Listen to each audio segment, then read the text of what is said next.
From gang member to professional ping pong player, Wally Green lived a childhood filled with violence. But then, the 42-year-old discovered table tennis by accident. Growing up, he played basketball on the streets of New York to pass the time and never thought about table tennis. That was until one night, at a bar. He was playing pool and got upset after he lost. He saw some people playing ping pong and got angry. He wanted to go over and be a bully. He had the intent of hitting them with the ball, but instead, he shot a perfect shot. The other kids brought him to a nearby ping pong club, and he started to use the game as an escape from his life. He put in the work, and the results started to show. His success wasn't going unnoticed, as one of his partners suggested he move to Germany, and his pro career started to take off. He went on to participate in numerous opens and signed brand deals, living the life of a superstar. Without that one night, Wally Green could have continued to go down the wrong path, but instead was able to escape the danger and become a global name in the ping pong scene. Gardner Minshew tried to break his own hand to avoid playing football. As a high schooler, Minshew won 42 games and was unstoppable, but was overlooked by colleges because of his slow 40 time and his height. Minshew ended up playing at a community college, but 2 years later,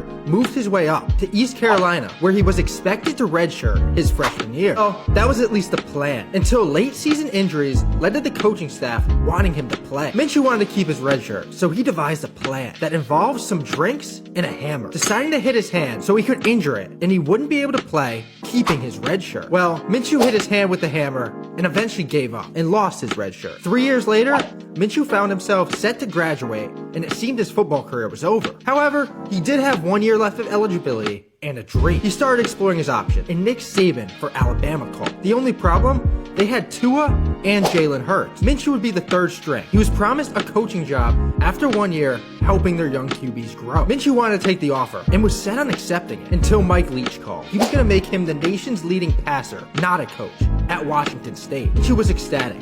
He would have another chance to play football and continue his dream. And he took advantage, and Minshew Mania took over, taking the nation by storm, and even getting himself to the NFL. We've now seen Minshew Mania appear in the NFL, and it could be back next season, as he may become the starter in Indianapolis for the start of the season. Victor Wembanyama was mistaken as an assistant coach. Natari coach Michael Allard was watching one of Victor's games. Victor was only 10 at the time, but was on the bench and still stood out because of his height. He was so tall, Allard thought he was an assistant coach, but still wondered to himself if this guy was a ball player just because of how tall he was. That was until he realized Victor was a player, and he immediately started recruiting him. Victor soon moved to Allard's club and moved up the youth ranks, staying with that same club. Did the Field of Dreams help the Buccaneers land Tom Brady? In the season leading up to Brady's free agency, most people around the league expected Brady to re-sign with the Patriots. No one expected him to go to Tampa Bay, even the Buccaneers themselves, but they were determined to try, creating a secret operation nicknamed Shoeless Joe Jackson, based on the unlikely scene in Field of Dreams when Jackson emerges from the cornfield. Buccaneers Director of Player Personnel, John Spytek, told people in the front office,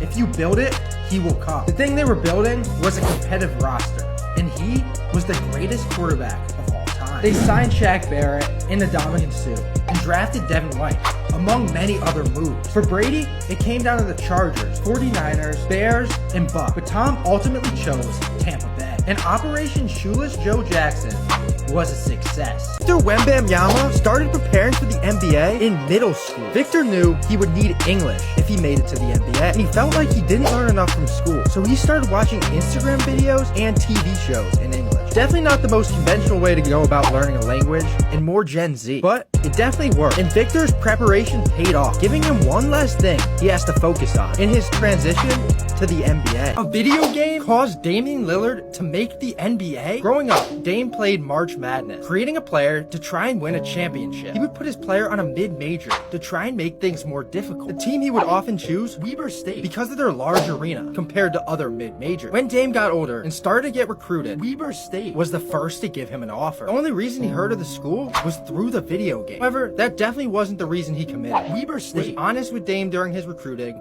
and he appreciated that and was loyal to the first school that gave him an offer. However, imagine a world where Dame never heard of Weber State, and for some reason, he didn't end up committing there. Maybe he wouldn't have found a coach that pushed him at another college, and maybe we would have never heard of Damian Lillard, the NBA player. The butterfly effect can be crazy. Marquise Noel should have never made the NBA. He's faced adversity his whole career. career. The 5'8" point guard transferred twice just in high school due to injuries and limited playing time due to his size. He had little to no interest from schools and was forced to commit to the University of Arkansas Little Rock, a small D1 which competed in the Sun Belt. He went on to play there 2 full years, and in his second year, he went all conference. In his junior year, he only played 15 games before he decided he was going to test the transfer portal. Many people's careers end in the portal, but that wasn't the case for Marquise. He committed to Kansas State and absolutely flourished. He put together 2 great years, earned first team All Big 12, and put his name in the record books with a 19 assist performance against Michigan State in the Sweet 16. And when draft day came, Marquise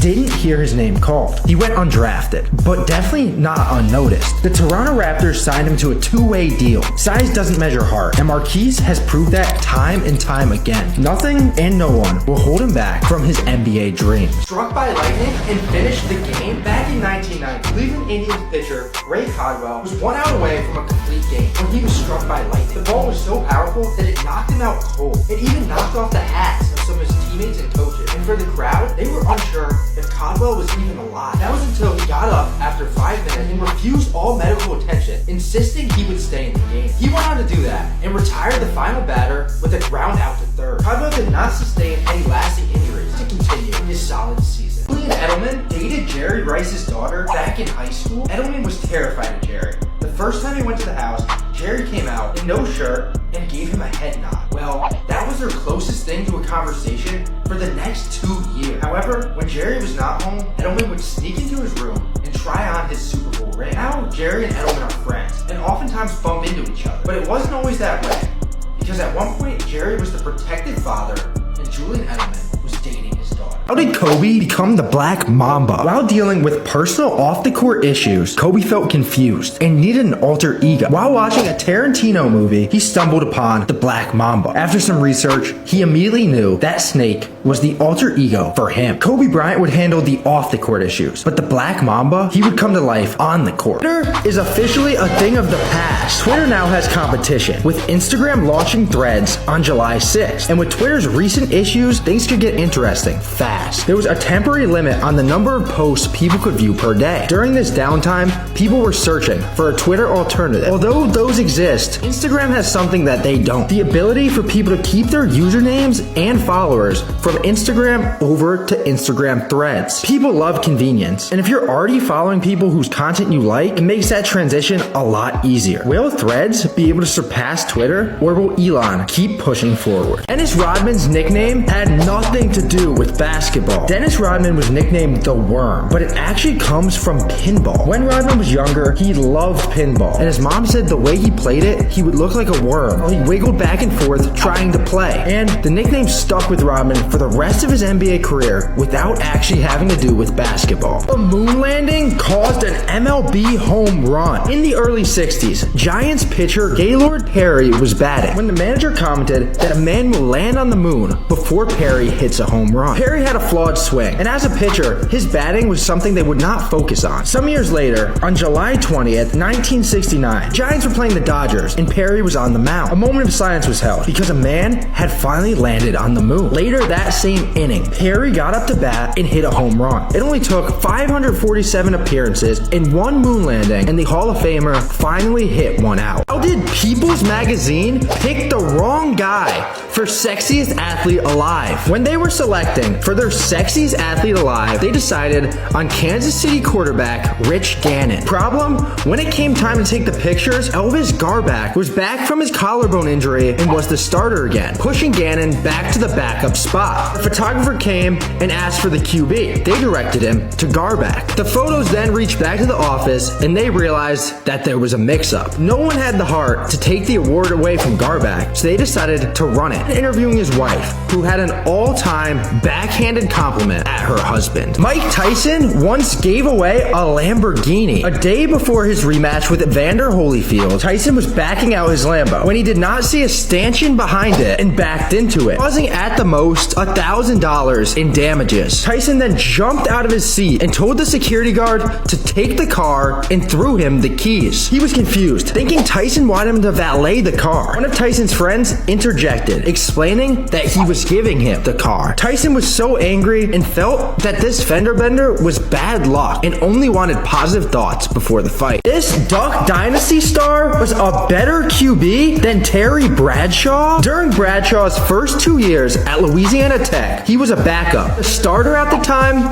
Phil Robertson. Former teammates have said Robertson had just as good of an arm as Bradshaw. And after a game versus Alabama, legendary coach Bear Bryant said Robertson was one of the best prospects he had ever seen. Robertson's love was not in football though. He was always more focused on the outdoors, oftentimes coming to practice and it being obvious he was coming from somewhere else. He eventually pursued that, getting his own show and even inventing a duck call. Bradshaw and Robertson both admired the fact that they were both able to find success in doing what they loved. Is the NBA draft rigged? Shams is employed by FanDuel and tweeted on the day of the draft that Scoot Henderson was gaining traction to go second overall. This immediately moved betting markets everywhere, including on FanDuel, with massive money being put on Scoot. When the Hornets were on the clock second overall, they took Brandon Miller instead of Scoot. Shortly after, Woj tweeted that the Hornets were always 100% focused in going to pick Miller. This left fans questioning the report by Shams, especially when he is employed and paid by a massive sports book. However, reports can be wrong, especially when it comes to draft day, with so many different sources and agents from a bunch of different sides. But it still has people asking, from Wall Street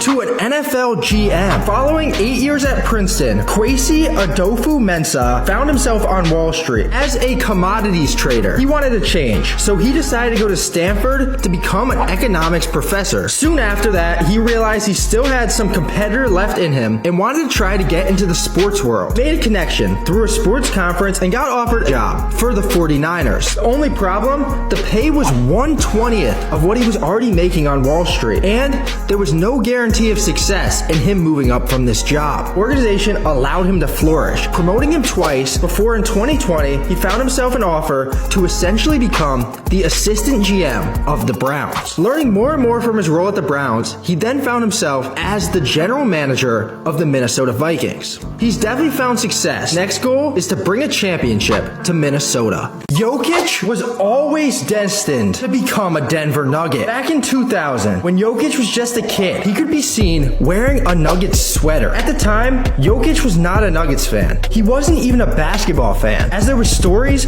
of him quitting many times growing up to try and race horses. The sweater was a gift, and as Jokic's agent put it, the odds of getting a gift of a Nuggets sweater, one of the smaller NBA franchise, for someone in Serbia were very minimal, and the odds of the person who received the gift to become the greatest player to put on a Nuggets jersey ever are near zero. The universe definitely works in some weird ways, and sometimes everything just finds a way to come full circle. Jamal Murray is the David Goggins of the NBA. As a child, Jamal grew up with intense training, led by his father Roger, balancing cups of hot tea while squatting, training in cold winters, and dribbling on ice. One thing that was constant throughout all this madness was Jamal would always get it done, whether he wanted to or not. This extreme discipline came from his father and carried over to his mindset today. He would even have Jamal meditate, and this was taken so seriously, a Kentucky scout once had to wait outside until he was done with his meditation. But this was all done with a bigger purpose, to build a stronger mind and get Jamal ready for the biggest moments. He's now there in the NBA Finals, and in Game 3, got a bad floor burn on his hand, but that's just a small roadblock. Some on social media have called this training out for being too hard, but only Jamal knows what he's been through, and he's the only one who truly understands the purpose behind it. So if he doesn't have a problem with it, all those keyboard warriors could get off Twitter and enjoy the game. Duncan Robinson almost joined First Take. During his senior year, Duncan started to look ahead to the future. He reached out to Mark Titus, who was at the Ringer at the time. Titus played college basketball and made a transition into sports media. They talked on the phone for about an hour about Duncan's possible future working in sports media. Well, that never happened. Duncan created his own path, a path to the NBA. But it doesn't hurt to wonder where Duncan would be now, firing off hot takes if the NBA never worked out. Duncan Robinson almost didn't make the NBA. Senior year of high school, Duncan averaged nearly 20 points, but he was undersized, so he took a prep year. It worked. Duncan grew, and his game evolved, receiving an offer to play at one of the best D3 schools, Williams College. Duncan outgrew Williams in 1 year, averaged 17 points with 6.5 rebounds and remarkable shooting splits, and and guided them to the D3 National Championship. His next stop would be the University of Michigan, where he kept proving himself, but it wasn't enough to get drafted. During his senior year, he started to look for media jobs, realizing that pro basketball might not be a possibility. However, that never was necessary, as Duncan got signed to the Heat Summer League team, and the Heat wanted to keep him around, landing him a two-way roster spot and eventually a full spot on the roster. After the bubble, Duncan balled out and got paid. He then found his way out of the rotation. Now he's finding a role back in the rotation again at the right time and helping them win finals games. This guy just keeps proving everyone wrong. How is J. Cole the secret to the Miami Heat's playoff run? After playing college basketball in Nevada, the Martin brothers decided to enter the NBA draft. One brother, Cody, got drafted to the Hornets in the second round, while Caleb went undrafted. Shortly after, Caleb was signed by the Hornets and joined the team his brother was on. Eventually, he was waived from the team, leaving him wondering how he would get back into the NBA. He felt he put enough on film, but wasn't getting any calls, so he did all that he could, staying working out and staying ready for if that call came. J. Cole would often swing by, see Caleb playing, and wonder, how isn't this guy getting any tryouts? J. Cole took this into his own hands, calling Miami Heat assistant coach Caron Butler, who he had a great relationship with. It worked, and he earned Caleb a tryout, but he had a long way to go. However, Caleb impressed the Heat in the tryout, earning a two-way spot, which still meant no guarantees, and he had to keep proving himself. But he did, and as time went on, it was converted into a full contract. Well, he's now done a lot more than that. He's earned himself a role on a championship team and was one vote away from the Eastern Conference MVP. And when that contract runs up, we should expect Caleb to be getting a massive payday. How is J. Cole the secret to the Miami Heat's playoff run? After playing college basketball in Nevada, the Martin brothers decided to enter the NBA draft. One brother, Cody, got drafted to the Hornets in the second round, while Caleb went undrafted. Shortly after, Caleb was signed by the Hornets and joined the team his brother was on. Eventually, he was waived from the team, leaving him wondering how he would get back into the NBA. He felt he put enough on film, but wasn't getting any calls, so he did all that he could, staying working out and staying ready for if that call came. J. Cole would often swing by, see Caleb playing, and wonder, how isn't this guy getting any tryouts? J. Cole took this into his own hands, calling Miami Heat assistant coach Caron Butler, who he had a great relationship with. It worked, and he earned Caleb a tryout, but he had a long way to go. However, Caleb impressed the Heat in the tryout, earning a two-way spot, which still meant no guarantees, and he had to keep proving himself. But he did, and as time went on, it was converted into a full contract. Well, he's now done a lot more than that. He's earned himself a role on a championship team and was one vote away from the Eastern Conference MVP. And when that contract runs up, we should expect Caleb to be getting a massive payday. How Topgolf would help win the NBA Final. After the Celtics went down 3-0 to the Heat, reports came out that the team was disconnected, and head coach Joe Mazzulla even acknowledged this, saying that he needs to do a better job of bringing everyone together. Well, when it came time to watch film of that Game 3 blowout, veteran leader Al Horford stepped up and said, not today. He knew the team needed to spend time together. They all knew how bad they were playing. They all knew they needed to play better, so they didn't need to watch it again on film. Instead, they went to Topgolf and spent time together. They relaxed, had some fun, played some golf, ate some food, and just enjoyed each other as people, putting the pressure aside for just a few hours and coming together as a team again. Well, it definitely worked, and they have came back together playing great basketball. The series is now tied 3-3, and they are one game away from making history. When they were down 3-0, there was reports of Mazzulla being on the hot seat, blowing up the team this offseason and making big moves. Now they showed everyone they can contend. So no matter what happens in Game 7, that Topgolf session might have just extended this team's championship window. This Derek White game winner should have never happened, because Derek White almost didn't even play college basketball. In high school, White was a bucket, and his parents and trainer both knew it, but colleges disagreed. After sending his tape to countless schools, they would receive the same response: he's just too small to play college ball. However, the blueprint was definitely there for a growth spurt for White. He was only 17 at the time, and his dad was tall. Eventually, Colorado Springs, a D2 school, took a chance, giving White a preferred walk-on spot. He showed up for camp 4 inches taller, hitting that growth spurt, and put on some muscle. The plan for White was simple: redshirt him freshman year and go from there. However, after dominating practice and a few key injuries to the team, they got rid of the redshirt and let him play. The hard work kept paying off, and when White was a junior, he was dominating D2 basketball, winning all sorts of awards and even having a 51-point game. The NBA started to become a real possibility. He then transferred to the University of Colorado, and he took a redshirt year for real this time to get ready to play basketball at the D1 level. Next year, he averaged 18 points and got invited to the NBA Combine. And with the 29th pick, the Spurs drafted Derek White. He has now crafted himself a role on a championship contending team. This NBA Finals matchup could end in a fight. Way back in the bubble, Kyle Lowry clotheslined Aaron Gordon, causing him to hit the ground hard. The two then went back and forth. Lowry went viral for the clip of him telling Aaron Gordon his room number and to pull up. A year later, the beef definitely wasn't over when the two went at it again. Lowry boxed out Gordon hard, hurting his leg. Gordon then retaliated by lowering his shoulder on Lowry. The two were seen going back and forth after this, and lip readers pointed out Kyle Lowry was not happy.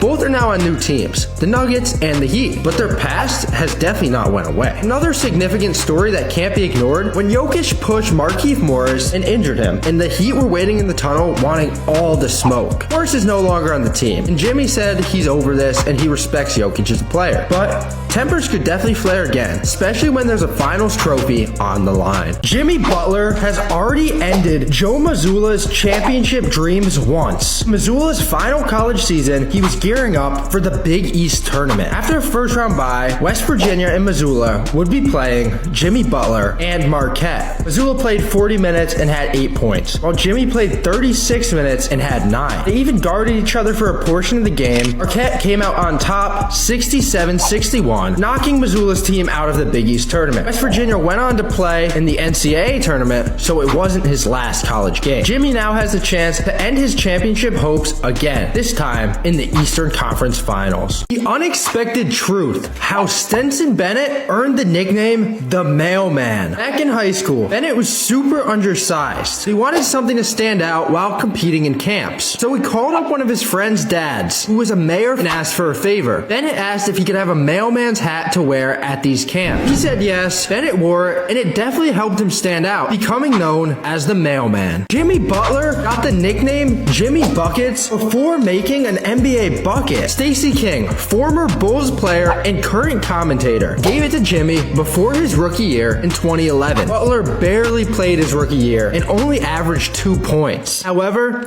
he's definitely grown into this nickname and is well deserving of Jimmy Buckets now. Rui Hachimura was excited after turning the ball over. Gonzaga head coach Mark Few called Rui a dumbass back in practice. Rui turned and had a genuine smile on his face. Rui grew up in Japan, and at the time, he still had limited knowledge of the English language. He thought Few was saying Domas and comparing him to former Gonzaga player Domantas Sabonis. From video coordinator to NBA head coach. After a college basketball career at Portland, Eric Spoelstra became the video coordinator for the Heat. Spo had no video experience, but would spend all night cutting up film in the film room, or better known to Heat staff as the dungeon. During the day, he was a sponge, learning and helping in any way he could. And this definitely did not go unnoticed, as Heat head coach Pat Riley started to mentor the young Spoelstra as he moved his way up through the organization, becoming an assistant coach and then gaining a role helping on the scouting side of things. Pat Riley eventually stepped down and handpicked Spoelstra to be the next head coach. Since then, Spo figured out how to manage a super team and keep Heat culture intact, and is now regarded as one of the best coaches in the NBA. It has the Heat just 4 games away from the NBA Finals. Dunking a few weeks after a torn ACL. High school, Dennis Smith Jr. tore his ACL. The doctor said 10 to 12 months before he could return to playing basketball. That was until they started the surgery and discovered a second ACL. Everyone has the main 4 ligaments, but 20% of people have the 5th ligament, the ALL. The ALL isn't exactly a second ACL, but it serves very similar functions and could have definitely led to his fast recovery. Smith's dad said that he was back dunking within 2 weeks. Smith himself said it was more like 6 weeks. But whatever it was, a remarkable comeback, and there's no denying that he is built different. The NBA might just be rigged. The Sixers Celtics Game 7 had some very questionable refs. Scott Foster and Eric Lewis. Eric Lewis's family is well known to be massive Celtics fans. The Celtics also have the highest winning percentage of all teams when Lewis is reffing, and in the playoffs, they are 11-2 with him blowing the whistle. We also just can't ignore James Harden and Scott Foster's history. Harden is 2-10 in the last 12 ref by Foster, and they definitely don't get along. long. Well, if you watch the game, you know by no means this game was rigged. It was just another Philly collapse in a big game. But my question for the NBA, why put these guys on? If this game came down to the wire, you know fans would be asking questions and calling it rigged. There's other refs out there. Why not put them out there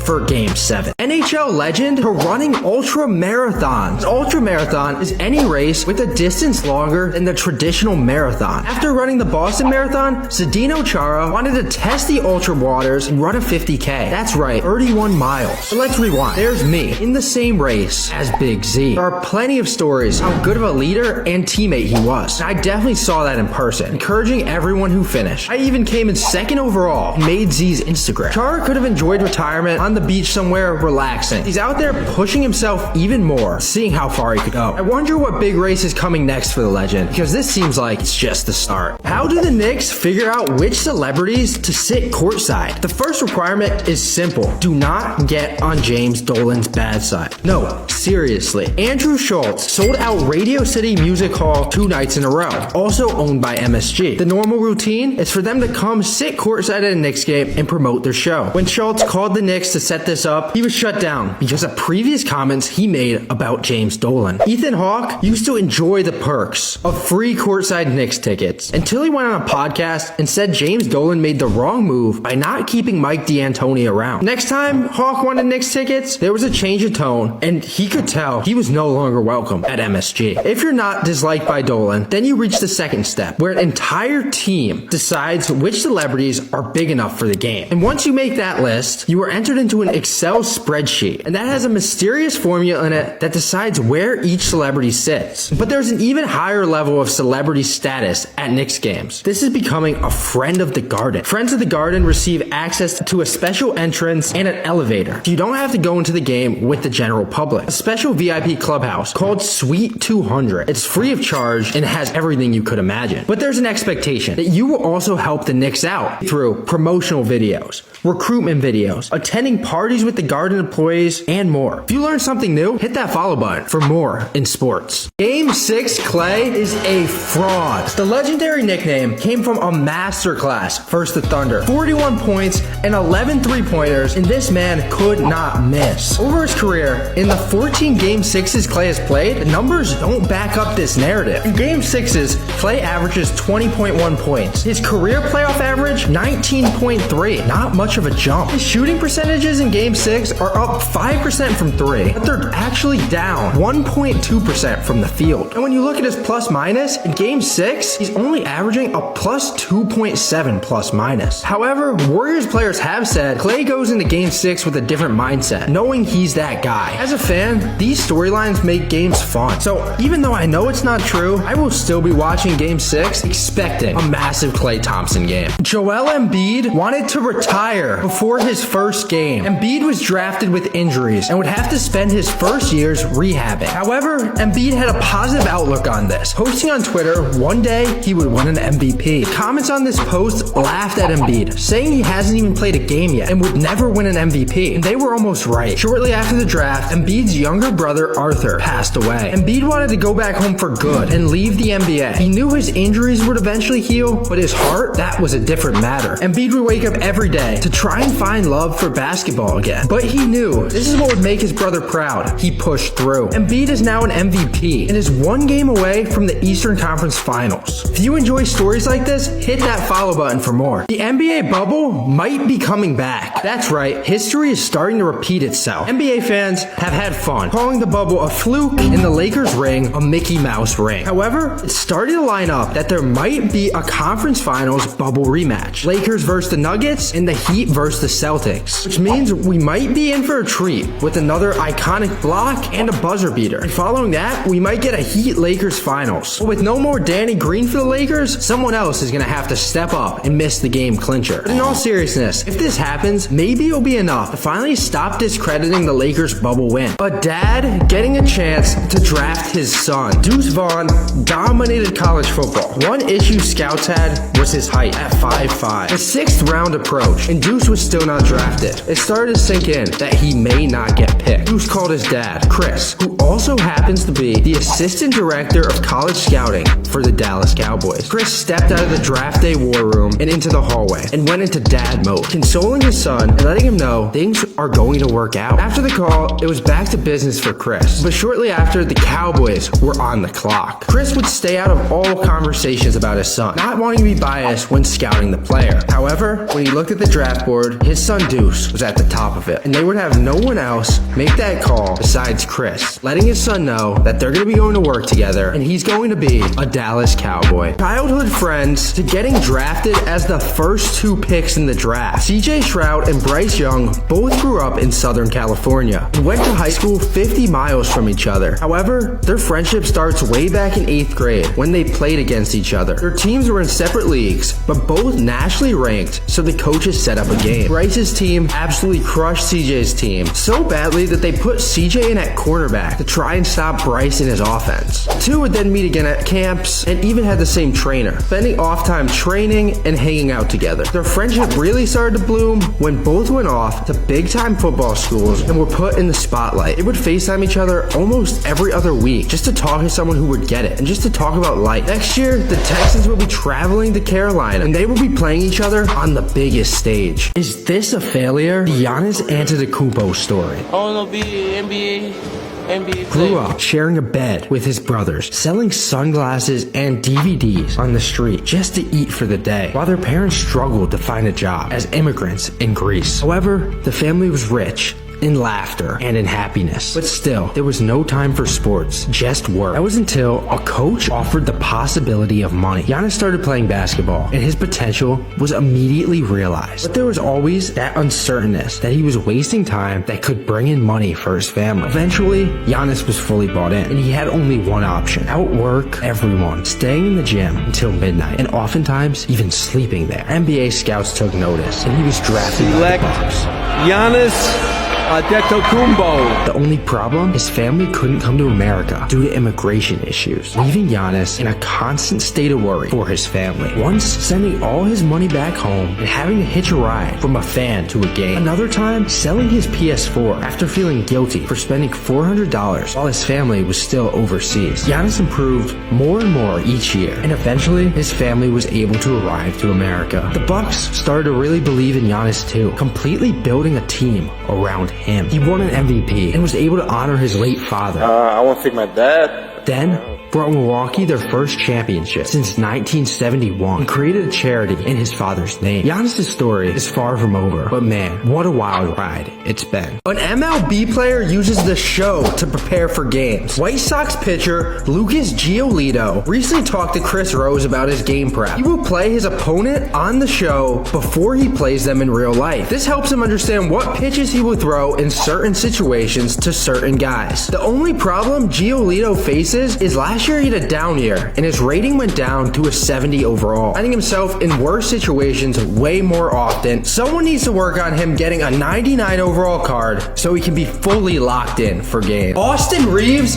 used to be a LeBron hater. Reeves' old Facebook post resurfaced with him mocking LeBron for not having a ring. It did not age very well, because after he posted this 2 months later, LeBron won his first ring with the Heat. There was also old retweets discovered with Reeves mocking LeBron for forming super teams. Now Reeves is playing with the King in LA and laughs, looking back at his old posts. This has definitely had no impact on their relationship, as LeBron has been a great mentor to Reeves. However, in this era where everyone's posting on social media growing up, athletes and celebrity old posts are definitely here to stay. A 33-year-old making his MLB debut, Drew Maggi got drafted by the Pirates way back in 2010. 13 years and 1,000+ minor league games later, he finally got his chance. But it was far from easy. Minor league pay is far from glamorous, and many players have to get a second job in the offseason. For Maggi, it was always worth getting to do what he loves. And he finally got a chance to do that with the team that drafted him. Pinch hitting in the 8th inning while the crowd was chanting his name. A moment all baseball players dream of. A day later, another box was checked off, as Maggi made his first MLB start. Kevin Garnett created an enemy for life. Joakim grew up a a massive Kevin Garnett fan, posters in his room, and even had a jersey. During his rookie year, he got to play against his idol. They had the same trainer, so at the free throw line, Joakim tried to be friendly and asked Garnett if he'd be trading with him again. KG turned and told him F you and asked if he could pull on his long hair. Joakim said this completely changed his mindset and made him realize that this is the NBA. Nobody's there to be friends. Their beef continued, and Joakim would go at Garnett every opportunity he had. Will Levis is going first overall. Reddit user posted that Levis is telling friends and family he will be going first. People seem to believe this as money poured in and Levis's odds went from plus 5,000 to plus 450. This Reddit account was only created on April 19th and has one other post, and it has to do with the Batman movie. By no means this is a reliable source. NFL media agrees and is sticking to Bryce Young to go number one. However, it's wild when someone could hop on Reddit and dramatically move sports betting markets. Chris Bosh's girlfriend put LeBron in takeover mode. The Cavs were losing to the Raptors and LeBron was off his game. Bosh's girlfriend and cousin started talking trash to the King. LeBron laughed it off, but a switch had been flipped. LeBron outscored the entire Raptors team by himself in the fourth quarter, scoring 24 for the quarter and 39 for the game in a win. With 10 seconds left, LeBron pointed to the two ladies and told them, "This is your fault." After the game, LeBron said it was nothing personal, but it definitely ticked him off. Turning down the NFL to become a millionaire from rubber. Jay Berwanger was the first pick in the first ever draft to the Eagles. The Eagles refused to pay him his asking price of $1,000 a game and traded him to the Bears. He then asked the Bears for $25,000 for 2 seasons and a no-cut clause. They showed him the door. Berwanger did not care. He never planned on playing football. He just used it to get a degree. He then worked as a rubber salesman and eventually opened his own business manufacturing the rubber strips inside of cars. It's safe to say things worked out for Berwanger as he sold his company in the 90s when it was grossing $30 million per year. Lauri Markkanen is joining the military. Lauri is a finalist for Most Improved after a career year. His summer will be spent serving his country. In Finland, it is required to have military service before you turn 30. Lauri is only 25, but he's getting this out of the way right in case his future summers involve playoff basketball. Currently, he's at the Defense Forces Sports School, which allows him an opportunity to still work out and train for the upcoming NBA season. Eric Bledsoe and Michael Beasley's team caught rigging games in China. The Shanghai Sharks and Jiangsu Dragons playing each other in a best-of-3 series. The Sharks took game 1 easily. However, in game 2, they benched a majority of their starters and lost. Why would they want to throw away a playoff game when they could end a series? Bledsoe was suspended 4 games before the series. If they were to win in 2 games, he wouldn't be able to come back until game 3 of the next series. In game 3, the Sharks found themselves losing 100-96 with a minute 36 left in the game. However, 5 straight turnovers by the Dragons allowed the Sharks to go on a 10-0 run and win game 3. No timeouts were called. The Chinese Basketball Association came down with massive punishments. Each team kicked out of the playoffs, fined over $700,000. Shanghai Sharks coach banned for 5 years, and the Dragons coach banned for 3. Suspensions also came down on the GMs and assistant coach of each team. Kobe Bryant once treated a commercial like the NBA Finals. Paul Pierce and Kobe Bryant were recording the Nike Air Force Second Coming commercial. Pierce was supposed to fake out Kobe and make a bucket over him. The first time he went up to do this, Kobe knocked it out of his hands. Kobe was known for his Mamba mentality. Pierce thought he was joking. Pierce went through the motions again on take 2, but Kobe did it again. Pierce then realized Kobe wasn't gonna let up, even in a commercial. He would have to get a bucket on him the hard way. It became a full-blown one-on-one until Pierce was finally able to get a bucket over Kobe, and they got a good take for the commercial. Sylvester Stallone had to sell his dog to make Rocky. It's well known that Stallone was very broke before Rocky came out. He didn't even have enough money for food. This is where he had to sell his dog to pay for food. The price he sold his dog for has been highly disputed by articles, but Stallone said himself in an interview he sold the dog for $60. Maybe like $60 at a dog. To a man named Jimmy. A few weeks later, Stallone sold his Rocky script and was set to be a star. He wanted to buy his dog back. Jimmy would not budge and made it very difficult. According to Stallone himself, Jimmy was asking for $3,000 for the dog. Stallone did not have the cash, so he made a deal. He put Jimmy in the Rocky movie to get his dog back. Jimmy even had a line in the movie. I'm short.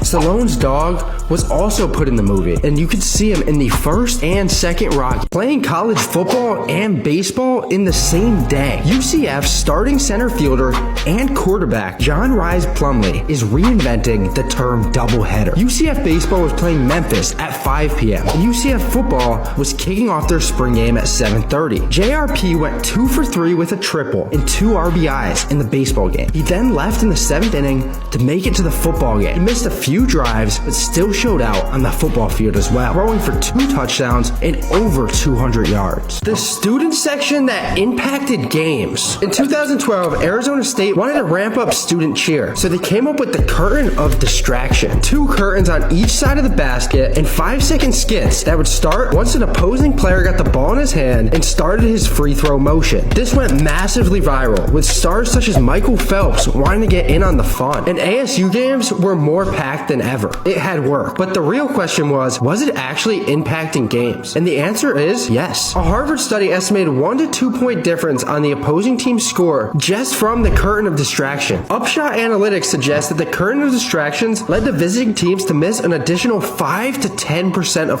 free throws, which also adds up around that 1 to 2 point mark. And an ESPN study found a 1 point difference. The curtain is still a massive part of ASU culture today, and whether or not 1 or 2 points is enough to skew a game, it's still getting Arizona State fans excited about their school. Derek Carr is trolling Justin Herbert.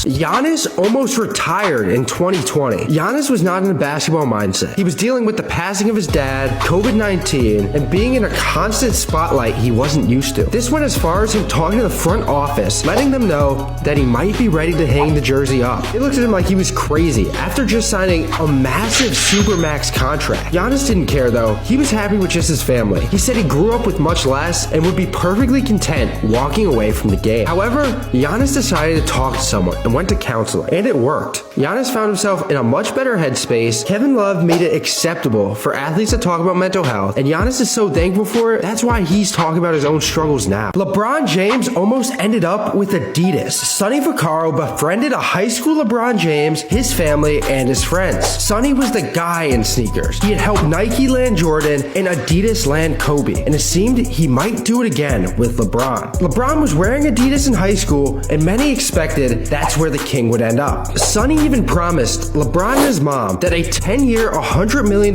contract was on the way. However, when that time came around and they all sat in the room, they opened the contract and it was only a $70 million deal with $30 million in incentives. Sonny felt betrayed and the James family felt betrayed. Sonny ended up leaving Adidas shortly after, and well, for LeBron, ended up signing a 7-year, $87 million deal with Nike. Pulled a kicker from the student section. In between the 3rd and 4th quarter in the Texas Tech UMass game, there was a contest to win a month of rent if you can kick a 30-yard field goal. Matt Williams lined up to kick, and right through the middle, the kick was good. While walking through the tunnel, on the phone with his mom, telling her the good news, he heard an assistant coach chase him down and said, "Head coach Mike Leach wants to talk to you." Williams hung up on the phone with his mom, waited on the sideline for a few drives until Coach Leach turned to him and told him to come meet with him on Monday. Williams showed up on Monday, but to his surprise, it wasn't much of a meeting. Instead, they gave him gear. He had made the team. Williams then had to turn down the rent money to stay NCAA eligible.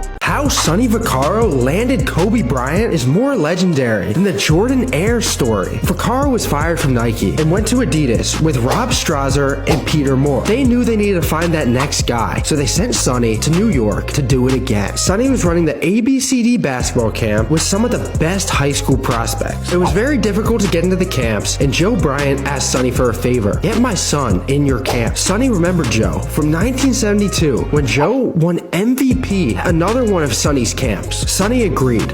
he let his son Kobe in the camp. Kobe outperformed many great players at this camp and even made the all-junior team. But what he did after is what shocked Sonny. Kobe went up to him and apologized for not playing the best that he could have and promised to win MVP next year. Sonny called Peter Moore and told him that he's found their next guy. They stayed in touch with Bryant, and before he stepped foot on an NBA court, Kobe received the biggest contract ever for a high schooler at the time. Caitlin Clark is turning down NIL money. A local Iowa food pantry wanted to find an Iowa star to help raise money and awareness. They decided on Clark and called up her uncle, who was managing her business relations at the time. The pantry had full intentions of paying Clark. Clark wanted to help, but refused to take any of the money. Clark then came up with an idea, an in-person drive, and everyone who donates a personal item receives a picture with Clark. She has also used her Twitter platform the past 2 March Madnesses to raise money online. It's safe to say that Caitlin Clark is a legend on and off the court. Mike Tyson tried to fight a gorilla at the zoo. Tyson and his wife at the time were getting a private tour of the zoo, paid for by Tyson. Mike then saw the gorilla exhibit, and one of the bigger gorillas was picking on the rest of them. Mike's hatred for bullies came out, and he wanted to fight the gorilla. Tyson then offered one of the workers $10,000 to let him fight the gorilla and put it in its place. The worker said no, and Tyson never got his chance to fight a gorilla. Giannis had to run to a game because he couldn't afford a taxi. Early in Giannis' career, he would take a taxi to Western Union to send his family money back in Greece. One day he did this on a game day, and after sending the money, he went to go take money out to take a cab to the game. The problem was he already went over his daily limit and couldn't take any money out. Giannis then started jogging to his game in the cold Milwaukee December weather in only a windbreaker. About a mile into his jog, a couple recognized him, pulled to the side of the road, lowered the window, and asked him if he needed a ride. They dropped Giannis off at the front of the team arena, and Giannis made it to his game. The Dodgers signed a player to a $0 contract. Andrew Toles played 3 seasons for the Dodgers, but has been under contract for the last 5 without actually being a part of the team. Toles has bipolar disorder and schizophrenia. One of the benefits of an MLB contract is health insurance that allows him to receive proper medical care. The Dodgers keep re-signing him to allow him to receive these benefits. Oftentimes we see sports teams trading guys away or doing things because solely it's a business. It's awesome when we see a team step up and things become much bigger than the game. Brooke Lopez lives in Disney World. Lopez grew up in California and would frequently take trips with his brother to Disneyland. Even while in the NBA, while on a road trip in Orlando, he would make a point to go to Disney. He even met his wife at Disney and later got engaged to her at the same spot. The Golden Oaks then opened, a 980-acre gated community on the grounds of Disney with benefits you won't believe. Access to all 4 Disney parks, plus shuttles and after-hour access. A gym, clubhouse, restaurant, bar, along with Disney statues throughout the community. The price? Well, $2 to $10 million, with quarterly fees up to the price of a car. It's well worth it for Lopez because during the offseason, he's at Disney living his best life. Austin Reeves got drafted by the Pistons, but then turned them down. When pick 42 came around, the Pistons were ready to call Austin Reeves' name. They called up his agent and told him they were ready to select Reeves and give him a 2-way contract. Reeves knew leading up to the draft that the Lakers had already told him if he goes undrafted, they would give him a 2-way deal. He was getting a 2-way either way, so he wanted to choose his spot. He told the Pistons no, betting on himself. Through the summer league and the offseason, Reeves worked hard, impressing the Lakers, getting a spot on the full-time roster. Reeves has now been balling out as a Laker and is set to receive a massive payday soon. Patrick Beverley doesn't do what before?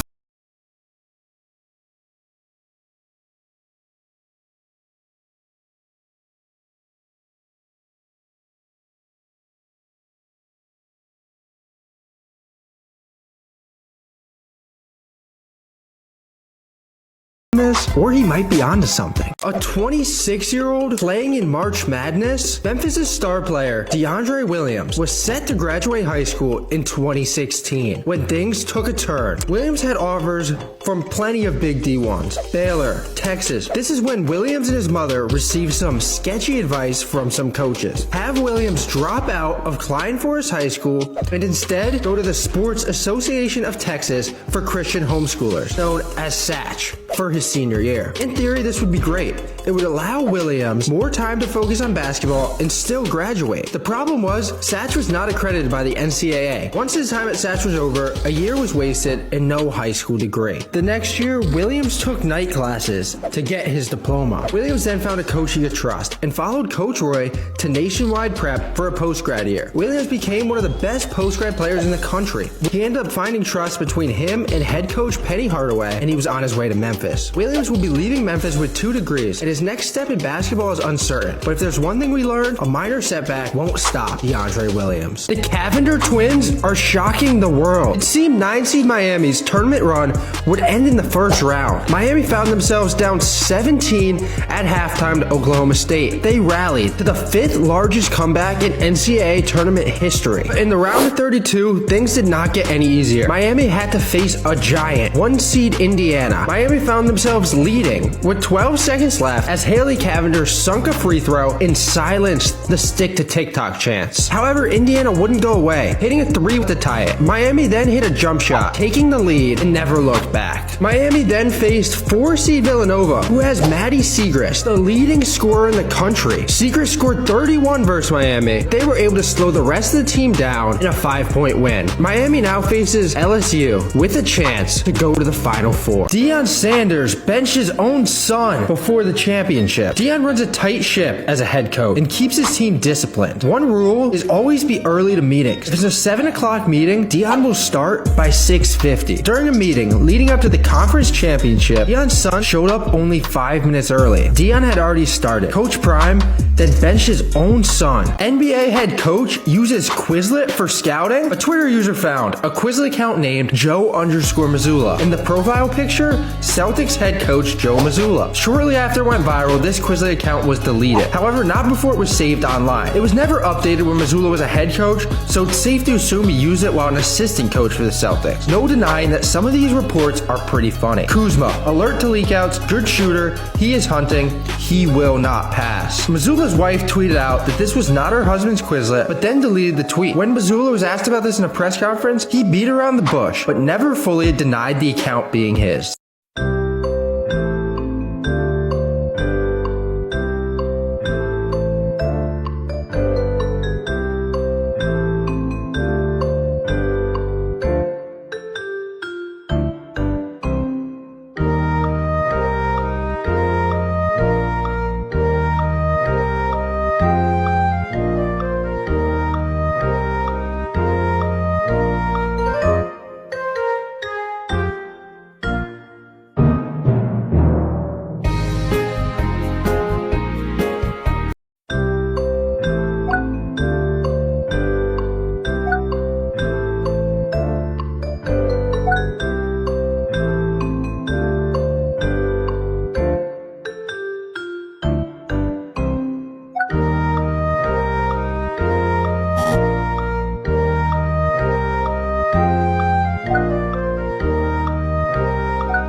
Celtics.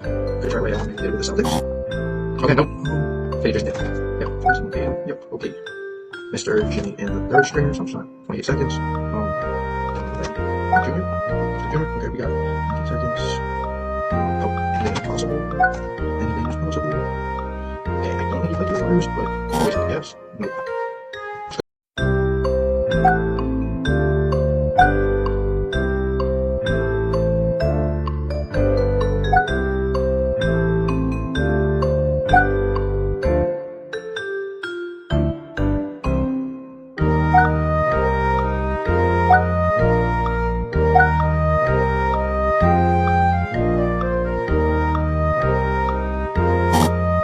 Here's everything you missed in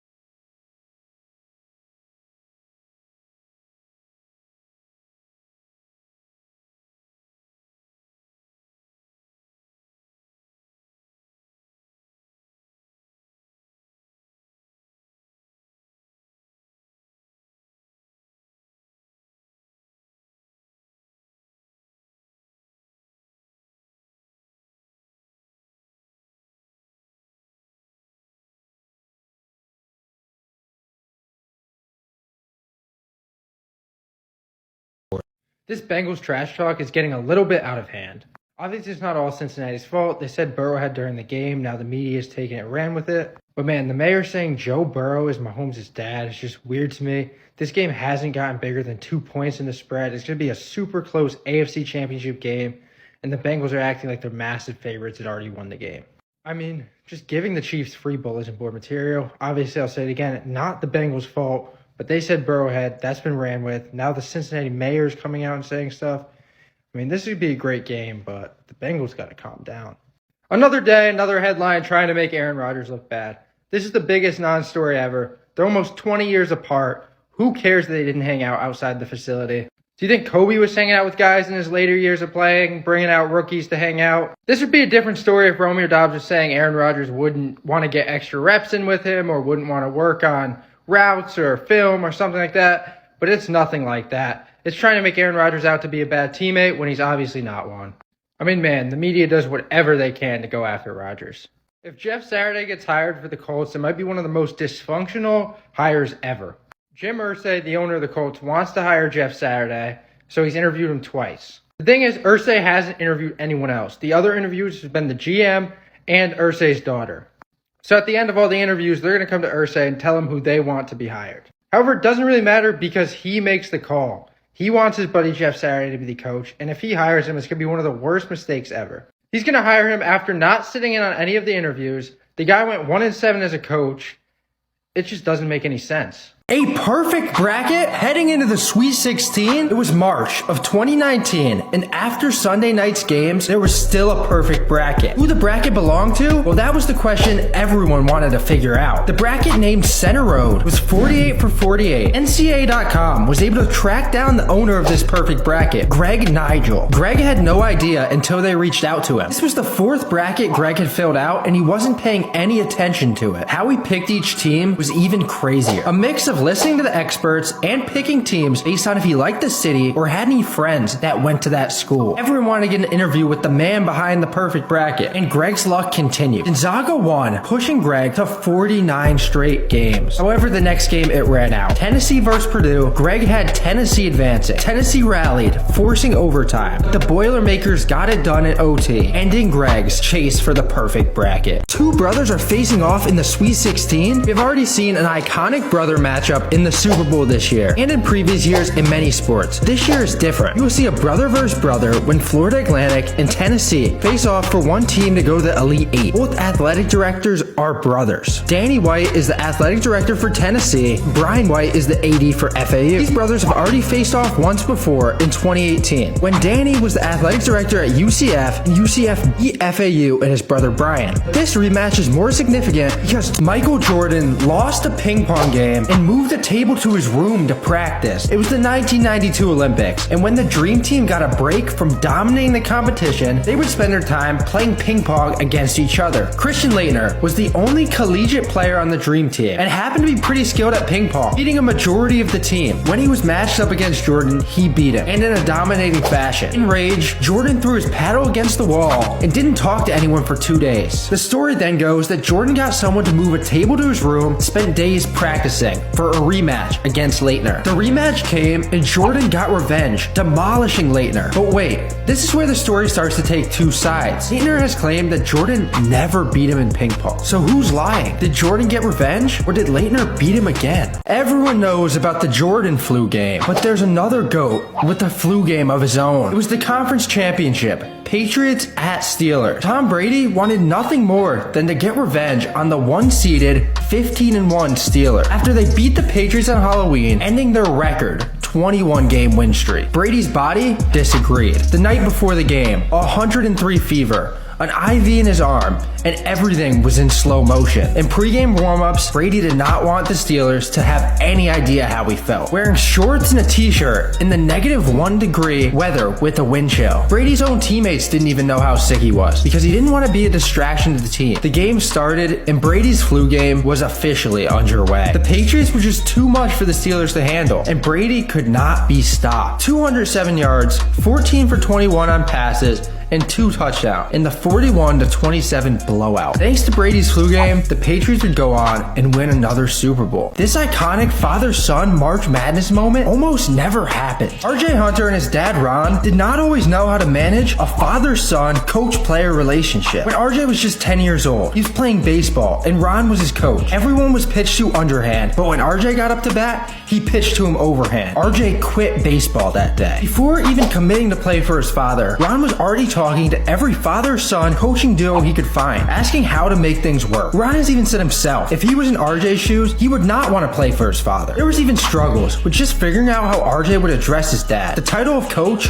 only worked for a week. The entire time in college, it was an evolving situation, both adapting, trying to do what was best for the team and their relationship. Now flash forward to the Sun Belt Championship. Georgia State won, securing a tournament bid, and Ron tore his Achilles celebrating, putting him on a stool for game 1 of the tournament where his son RJ stepped up and hit the game winner, and Ron fell off the stool in excitement. Knowing the sacrifices both had to make to get here makes this moment even sweeter, because one team's March Madness run wasn't just about basketball. Loyola Marymount University was the highest scoring team in college basketball history, running what was called the system behind head coach Paul Westhead. A running gun offense, playing basketball at the fastest level possible. On the court, the system was led by the unstoppable duo of Bo Kimball and Hank Gathers, a duo that grew up and played high school ball together. Both players seemed unstoppable, averaging 30 plus each. The only weakness in Gathers' game was his free throw shooting. He adjusted, shooting free throws with his left hand while being a righty. It was during the conference tournament when tragedy struck. Gathers went up and dunked an alley-oop, and while jogging back, collapsed on the court. A few hours later, it had been confirmed he had passed away. Gathers had a heart muscle disorder. There was just 11 days until the NCAA tournament, and basketball was the last thing on these players' minds. Westhead left it up to his players, and within seconds, Kimball decided they would play and honor his friend. LMU was awarded an 11 seed, and their first matchup would be New Mexico State. LMU's fast offense was wearing New Mexico State down. With 14:46 left in the game, it became bigger than basketball. Kimball was fouled and got up to the line and shot it left-handed, just like Gathers would have. It was an emotional scene for all. LMU hung on to win the game, 111-92. The magical run was far from over. The next game, they would face the defending champs, Michigan. Michigan just could not keep up with the fast-paced offense of Loyola Marymount, and LMU would continue dancing.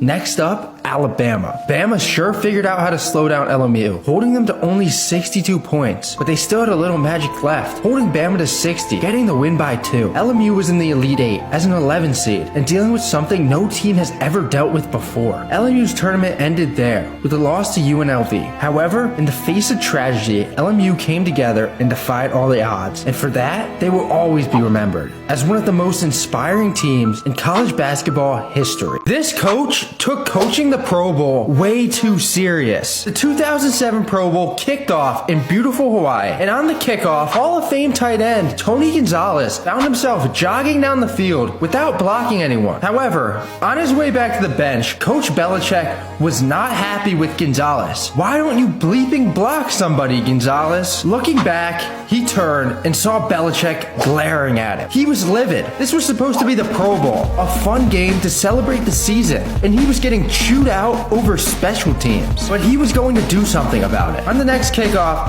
he made a point out of blocking someone, lighting up his defender, and completely taking him out of the play. While walking to the sideline, he made sure to walk past Coach Belichick, looking for a smile. He didn't get one. Bill kept locked in on the game, but as Gonzalez passed him, he mumbled, "Nice block, Gonzalez." Surely he had to be smiling now, but as he turned, Belichick was all business. This iconic March Madness tradition almost never happened. Let's flash back to 1986. David Barrett writes one shining moment and sends it to his friend at Sports Illustrated. His friend then sends it to CBS, and they fall in love with the song. A plan is then set in place. After Super Bowl 21, the song will be played over highlights from the winning team. Everything seems like a done deal. Then the game happens and everything goes wrong. The game goes way over airtime and the song never gets played. They then reach back out to Barrett and ask him if they could play it after the national championship game. He says yes, it plays, and it sticks as a college basketball tradition we all know and love. Zach Edey almost never played basketball. Growing up in Canada, Edey played hockey and baseball. By the 3rd grade, he was 5'9" and stood out on the ice and the pitcher's mound. People would question why he wasn't playing basketball, but his parents didn't want to force him into it. However, in the fall of 2017, Edey's sophomore year of high school, one of his friend's dad was coaching a club team, and they convinced Edey to join. News started spreading, and Vidal Messiah, a prominent scout and AAU coach in Canada, sent 2 junior scouts to check him out. The response was nothing overwhelming. However, Messiah happened to be coaching a game at the same place Edey would be playing at and wanted to get a look for himself. Immediately, he knew he was something special. Edey tried out for Messiah's AAU team, and his game kept growing. He needed to hone his skills even more. Brian Nash, the director of operations at IMG Academy, a school that would be able to take Edey to the next level. Nash used to coach Messiah back in the day at St. Bonaventure. One phone call later, and Edey was on his way to Florida. Farmer to NBA player. Austin Reeves grew up on a cow farm in Newark, Arkansas, a town with only 1,200 people, no stoplights,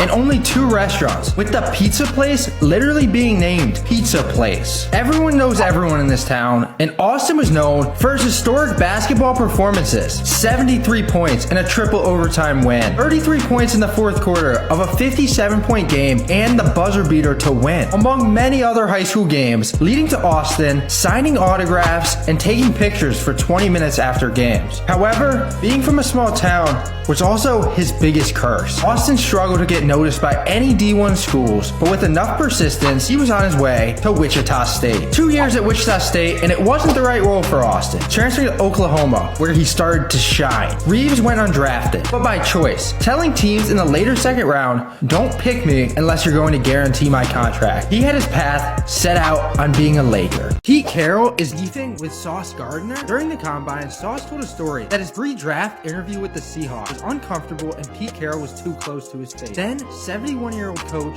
Pete Carroll tweeted out, yes, he has Twitter, asking Next Gen Stats to tell him the length between him and Sauce. Sauce then tweeted out the classic response, "I'm not going to talk about this on the internet," and then proceeds to talk about it some more on the internet. He then deleted this tweet and responded with something more lighthearted, more aimed to the Seahawks media team. He talked about this on Twitch, and his reasoning for this was, at first he was a little angry, but then he thought about it some more and said that it probably wasn't Pete Carroll himself, probably be the media team trying to stir up some fun. Ja Morant may be done for the entire season. A 2-game punishment already came down on Ja. The thing is, that was from the team. The NBA and the Colorado police are still investigating, and there's a lot of questions. The first question is, whose you-know-what was it? The second, how did it get there? Because if Ja brought it on the team plane, the team bus, or anything related to the NBA, 50 games has been the number thrown around for this punishment. However, Mark Stein corrected himself on Twitter, and it's actually up to the commissioner and his decision on the length. However, we've seen in the past that the NBA has been very serious when it comes to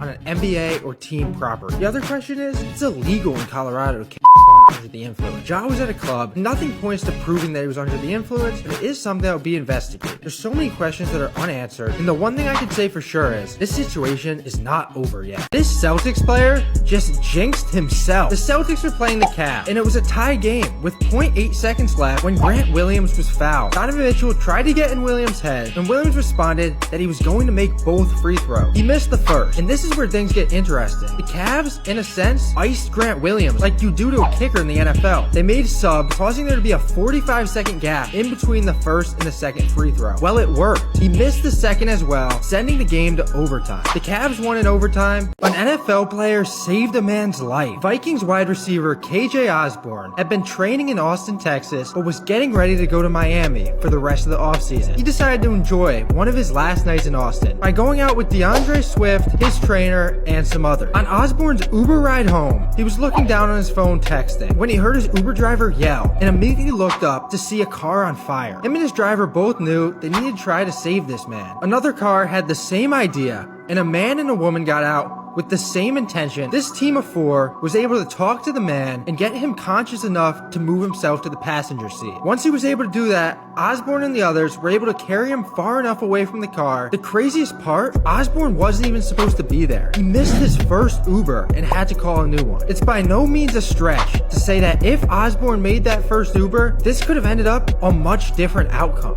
Adam Silver may be leaving the NBA. Silver has recently been linked to becoming the next CEO of Disney. Disney's current CEO, Bob Iger, is regarded as one of the most successful media executives out there and has been super successful in expanding Disney across the globe. The only issue is he stepped down in 2020. But then, after COVID, Disney faced many challenges across the board and investors urged the board to bring Iger back. Well, he agreed and he's now back. But there's a catch. He's only going to be back for 2 years and is already working towards finding a permanent replacement. Silver's name has been inked on a short list for the possible replacement. Silver has a connection with Disney through ESPN's connection with the NBA. And Iger and Silver also have a connection, as he was once linked to become a possible buyer of an NBA team. This coach turned down a chance to coach in the NBA, to coach Division II basketball. This Celtics head coach Joe Mazzulla. At the time, Mazzulla was the head coach at Fairmont State. Mazzulla had a chance to interview and talk to Danny Ainge, who offered him a position as an assistant coach with the Celtics. Mazzulla grew up in New England in a basketball family, playing in college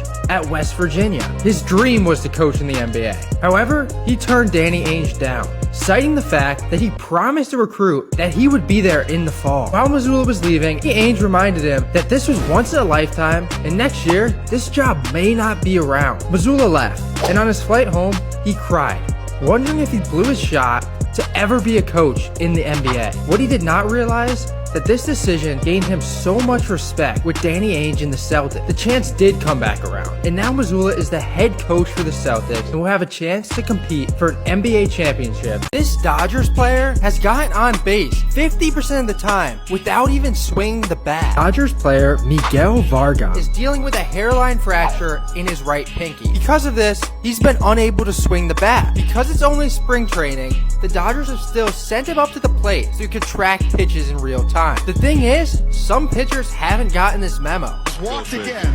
Go figure. Vargas has been up to bat 8 times. 4 of them, he's been walked without swinging or showing any threat of attempting to swing the bat. AQB got cut for giving the playbook to another team. In the XFL, things are ran a little differently. Teams train together, travel together, and are around each other all the time. This all takes place in Texas. Then they fly out to where they have to play the game. This is where Orlando Guardians QB Quinton Dormady comes into play. During this process of being around the other teams, Dormady gave the playbook to another team. This led to Dormady being cut. Since then, disabled his comments, been removed from the XFL page and his stats, and the XFL has made a statement that they are investigating this issue. The saying goes, all press is good press. With the XFL trying to gain respect, I'm not sure if this is good. Jamal Williams got kicked out of school for a year? For what? Williams went to BYU, a religious school, with a strict honor code. At one point, the honor code didn't even allow students to have caffeinated beverages, among other things. The first time Williams broke the honor code, he stayed at a girl's dorm too late. He didn't face any punishment for this, just a strict talking to. However, the second time he was caught was for spending a night in a girl's room, which led to him being interrogated, then confessing, then a year of suspension. However, this is where things get really interesting. Williams then received 2 offers to play football in the SEC and 3 offers from Pac-12 schools. He could have been angry and left and went to an even better school. However, he realized although some things in the honor code didn't make sense to him, he still signed that code. He also valued loyalty, and that loyalty was BYU wanted him before, when none of these other schools wanted him. When the 1 year was over, Williams returned to BYU and was focused only on football. He did not take any chances on breaking the honor code. Brett Favre suing Pat McAfee and Shannon Sharpe. Favre had been allegedly linked to a massive welfare scandal in his home state of Mississippi. McAfee and many sports personalities have talked about this issue. However, Favre is no longer facing any criminal charges and is suing Pat and Shannon for defamation, which essentially means he's suing them for ruining his reputation on something that's not true. Shannon Sharpe has yet to say anything on this issue, while McAfee has stayed true to himself. I'll see you in court, pal. Most lawyers that have looked into this said that Favre does not have a good case, and it will be very hard for him to win. In a defamation case against a public figure, you must prove what they were saying is false, but you also must prove that their intent had malice behind it. Essentially, he needs to prove that McAfee and Sharpe knew it was false while they were reporting, and did it just to tarnish Favre's name. However, Favre's lawyer is in a much different headspace, claiming that they will take millions from McAfee to force him into bankruptcy. During a game, Dennis Rodman caused a cameraman to get sent to the hospital. The Bulls are playing in Minnesota, and Dennis Rodman dives for a loose ball. While doing that, he trips over cameraman Eugene Amos's leg. Rodman thought his ankle was sprained, and in anger, kicked Amos in the groin area. I guess Draymond Green had to get his inspiration from somewhere. Amos was carted off the court, and for Rodman, he didn't even receive a tech, able to finish the game, and did so with 11 rebounds and a win. However, after the game, suspending the flamboyant, punishment definitely came down on Rodman. 11-game suspension, $25,000 fine, had to go to counseling. And for Amos, Rodman had to pay him $200,000. Is Dennis Rodman the craziest athlete of all time? Mike McDaniel may have saved Tua's career. A year before McDaniel arrived, Tua did not have his best year, and his confidence was at all-time low. Tua would look himself in the mirror, asking himself if he sucked. Before stepping in the building, McDaniel put together a 700-play highlight reel to show his QB how good he actually was. This year did not end how the Dolphins wanted it to end. There's no taking away from how good Tua played before he was injured. If Tua is able to stay healthy, this team with Mike McDaniel is going to be a problem. Players slipping on the field helped this team win the Super Bowl? It was Super Bowl 49 when the Patriots beat the Seahawks. Before the game,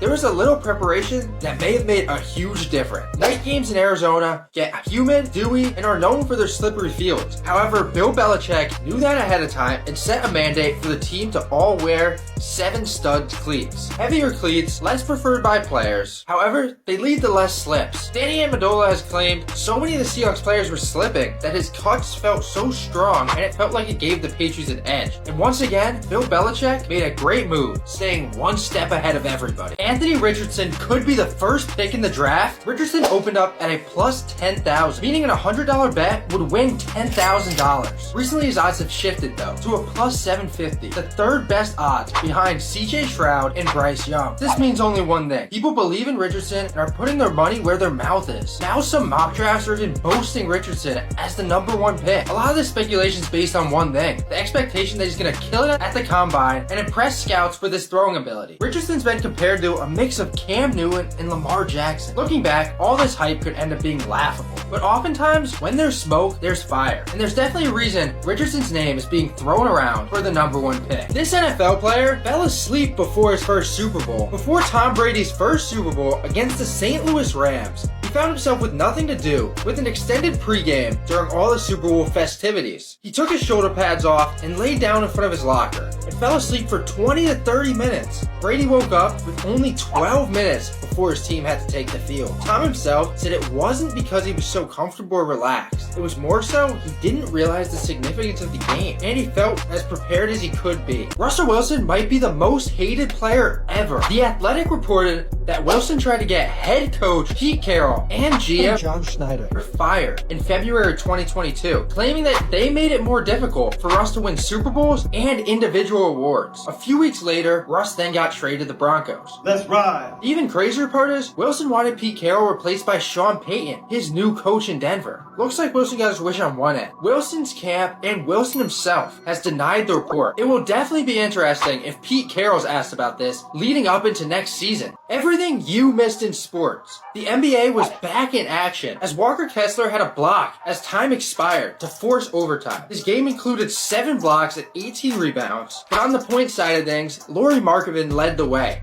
scoring 43, including game-winning free throws, to get the win over the Thunder in overtime. The Rams and Bobby Wagner agreed to part ways after just 1 season together. Aaron Rodgers emerged from his darkness. Could a decision be coming soon? Yeah, for sure.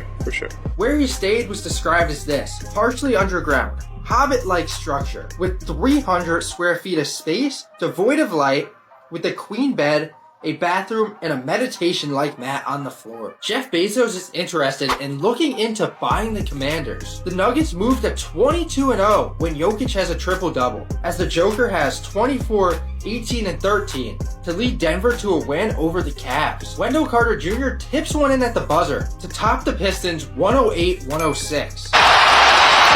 Ben Simmons lost a $20,000 bet on a free throw? The Wizards were playing the Sixers in the playoffs, and things were not going well for the Wizards. So they decided on a new strategy, hack a bet. Down the stretch, late in games, instead of playing defense, they would just foul Ben Simmons in hopes that he would miss one or both free throws. At one point, Bradley Beal was the one to foul Ben. And while they were walking down the court, Ben expressed his anger, saying that he could knock down both and he would bet $5,000 on it. Bradley Beal responded, "Make it $20,000. Ben then went up, shot the free throw, and bricked it, and didn't say another word of trash for the rest of the game. Who knows if Ben ever played up his side of the bet, but still, everything you missed in sports. ESPN releases a 2024 mock draft, and Bronny James is projected to go number 10 to the Orlando Magic. Previously, he wasn't even projected to go in the first round. However, Twitter brought up LeBron's old quote after leaving the bubble and said if he ever goes to the Magic, he's retiring. Russell Westbrook officially joined the Clippers and took some subtle shots at the Lakers. Number 18, UConn took care of Providence at home after losing them on the road earlier in the year. The Titans were over the cap, but not anymore after releasing a slew of players. Wide receiver Robert Woods, kicker Randy Bullock, and Barstool favorite left tackle Taylor Lewan. South Carolina and Alabama was a rowdy scene, especially for Alabama player Brandon Miller. The crowd definitely let him hear it, but he responded back, scoring 43 and hitting the game winner in OT for Alabama to get the win. Jets told Derek Carr in their meeting that he could be a Hall of Famer signing with the Jets. Not sure how that one works. Mac McClung was offered $1 million to not play in the NBA. After college, Mac was faced with a decision: keep pursuing the NBA or go play overseas. Two overseas teams offered Mac over $1 million to play for their club. The catch? When going overseas, it's much more difficult to opt out of contracts, get noticed by scouts, and makes the NBA dream much harder. Mac decided no, he would go to the G League and keep pursuing his NBA dream, even if it meant less money. Well, this weekend, Mac shocked the world, won the dunk contest, signed a Puma deal, and is more known than ever. Mac still has a lot of work left to do, but now has the whole NBA world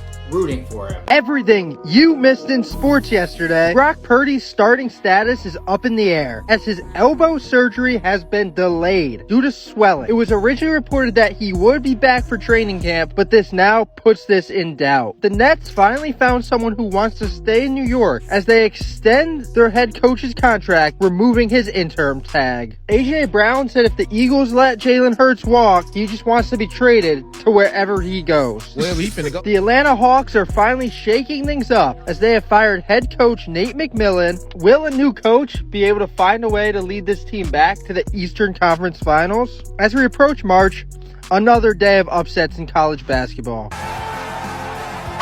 Number 14, Kansas State upset number 9, Baylor. Number 25, Texas A&M upset 11, Tennessee. And unranked Villanova finally looked like a decent basketball team, upsetting number 16, Xavier. The Tank for Victor movement is only getting stronger as it was released yesterday that he is 7'5" with shoes on. Here's everything you missed in sports yesterday. The Houston Rockets owner publicly talked about their plan for the rest of the season. Pray for Victor.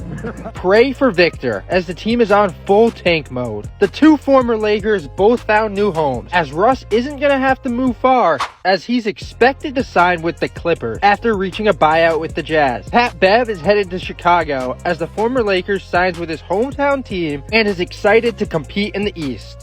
Pop them up a little bit. The East kind of weak. Number 3, Kansas held off number 25 TCU to win by 5. Derek Carr met with the Jets, and reports are that it went really well. However, his brother said that Derek Carr's free agent process is going to be a long one. Giannis's wrist was examined in New York after the All-Star game, and it was found not to be serious. A sprained ligament, and he's expected to return to play when the pain goes down. Aaron Judge said you never know and might go for another 62 next year. More Aaron Rodgers news came out saying that the Packers want to move on and want to go with Jordan Love.